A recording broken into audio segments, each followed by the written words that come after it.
What if our most ancient ancestors understood the universe in a way we have now almost completely forgotten? And what if the key to unlocking our future lies hidden, not in what is to come, but in the lost wisdom of our distant past? For millennia, humanity held a secret, a profound, intuitive connection to the cosmos. This wasn't mere superstition, it was a form of sacred science, a unified vision of reality that was tragically erased from our collective memory. Today, we embark on a journey to piece together the fragments of this forgotten knowledge. We will journey from the whispers of ancient texts to the mind-bending frontiers of modern physics, all to uncover a startling truth about who we are and why we are here. A ghost haunts our modern world. It is the silent, pervasive feeling of disconnection. A sense that in all our incredible technological progress, we've misplaced something essential. We gaze at the night sky and feel wonder, yes, but also a profound separateness from the stars. We experience ourselves as living on the Earth, not as the Earth. This was not always our story. Ancient cultures didn't just tell myths about the stars, they knew themselves to be living, breathing actors in a grand cosmic drama. They understood that the movements of the heavens were intrinsically woven into the fate of civilizations on Earth. This was not a poetic metaphor. It was a worldview that saw astronomy, biology, and consciousness as inseparable parts of a single, unified reality.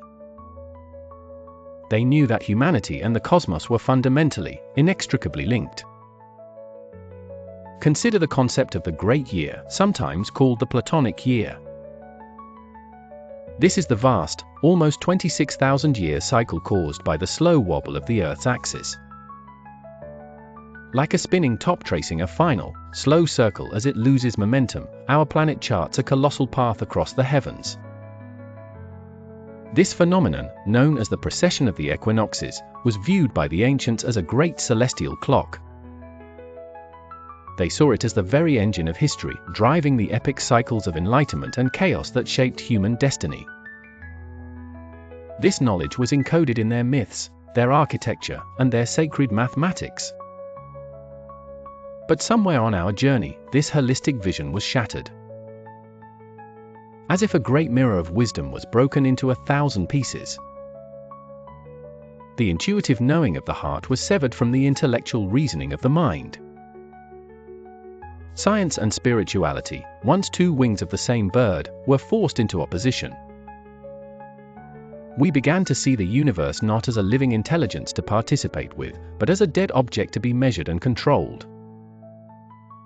Plato, in his dialogue The Timaeus, spoke of ages where humanity must begin all over again like children, and know nothing of what happened in ancient times. This is the great forgetting.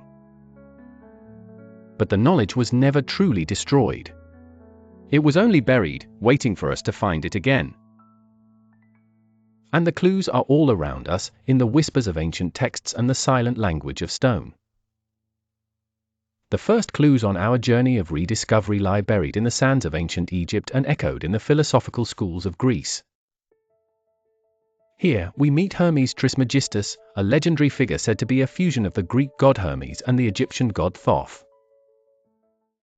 The texts attributed to him, the Corpus Hermeticum *, are not just scripture, they are a philosophical guide to unlocking the cosmos.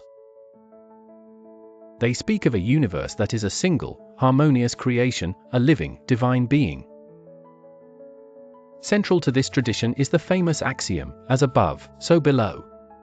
This was not a simple poetic phrase, it was a foundational principle of reality. Imagine a fractal, where the same intricate pattern repeats from the grandest scale down to the most microscopic detail. The ancients believed the universe operates in precisely this way. The laws governing the wheeling galaxies are the same laws that shape our bodies, our minds, and our societies.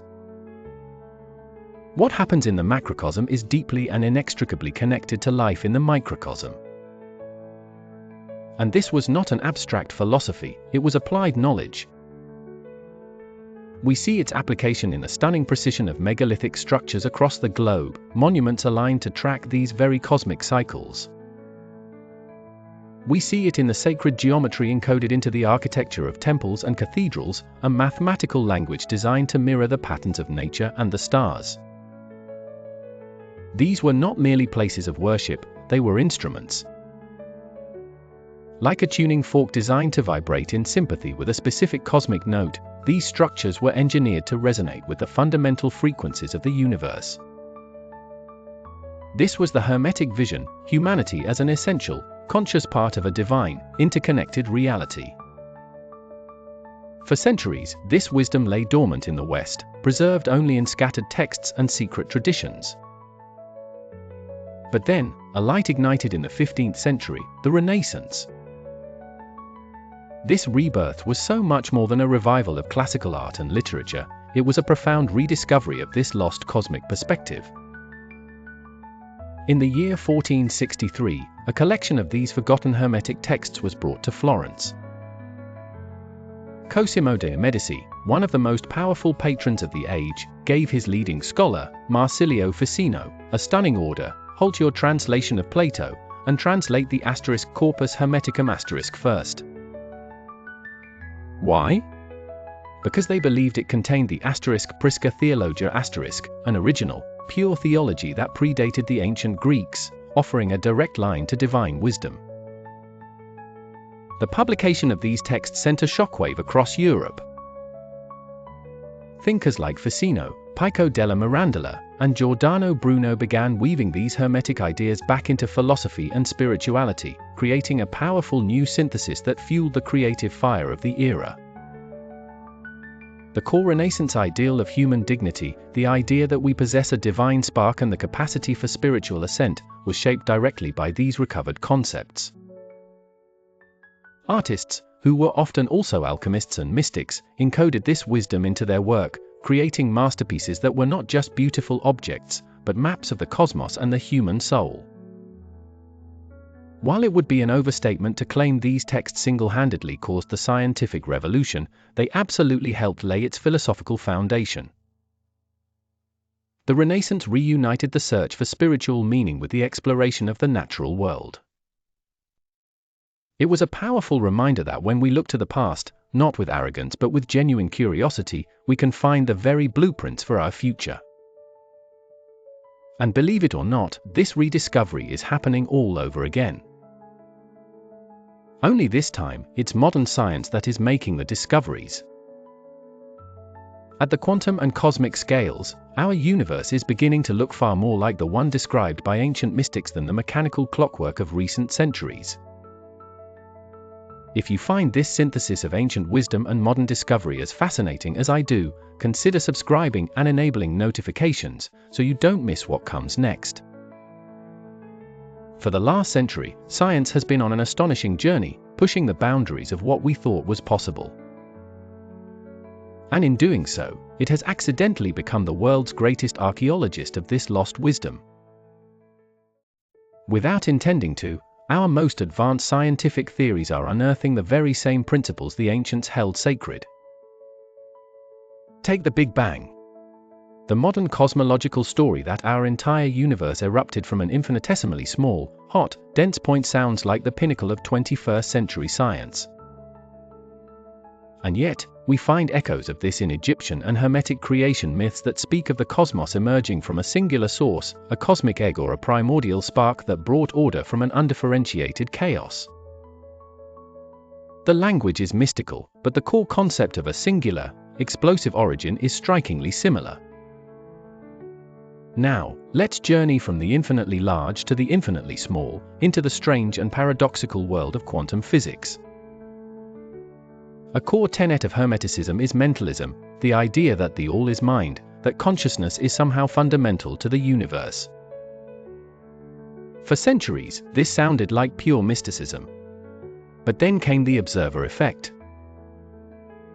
Quantum mechanics shows that at the smallest scales, particles exist in a cloud of pure potential. The very act of measurement, of observation, is what collapses that potential into a definite, concrete reality. This doesn't mean a mind asterisk creates asterisk reality out of thin air, but it does suggest that consciousness is a fundamental participant in the unfolding of the cosmos. The principle as above, so below also finds a stunning reflection in modern physics. We see it in the holographic principle, a mind-bending theory proposing that all the information contained in a three-dimensional volume of space could be encoded on its two-dimensional surface. Just as a tiny fragment of a hologram contains the entire image, this suggests every part of the universe may contain the information of the whole. Even stranger is quantum entanglement. Two particles can be linked in such a way that they behave as one, even if separated by a galaxy. The moment you observe one, you instantly know the state of its distant twin. They perfectly mirror each other, defying our common-sense notions of space and time.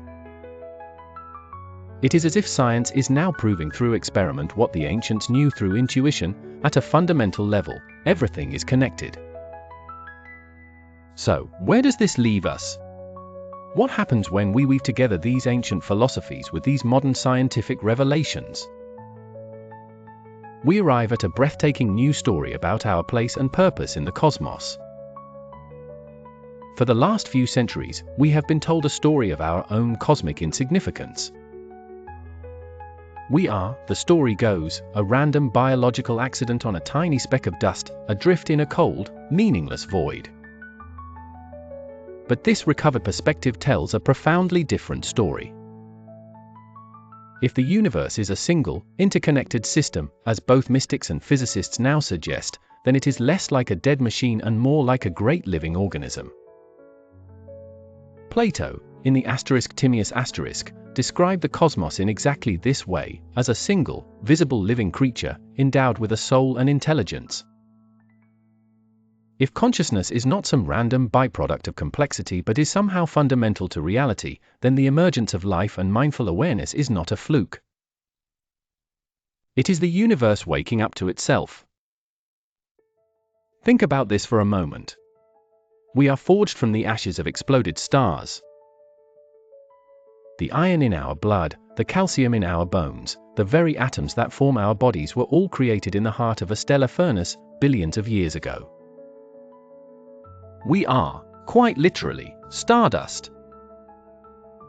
We are the matter of the cosmos, organized in such a complex and beautiful way that it can look back upon its own splendor in awe. Our eyes are the universe's eyes. Our thoughts are the universe's thoughts. Our search for meaning asterisk is asterisk the universe seeking to understand itself. We now stand at a crossroads. We can continue down the path of disconnection, seeing ourselves as separate from nature and the cosmos, or we can awaken to our true inheritance. We can choose to see the universe as our home, not just our location. We can reclaim our role as conscious co-creators in this grand cosmic dance. For the lost wisdom of the cosmos reveals that our place is not on the sidelines of reality, but at the very heart of it all. We are the universe, waking up. If this exploration has expanded your perspective, please support our work by liking this video and sharing it with others who are asking these same big questions. We would love to read your own thoughts and insights in the comments below. What does this synthesis of ancient and modern knowledge mean to you? Subscribe for more journeys into the heart of mystery. Thank you for watching.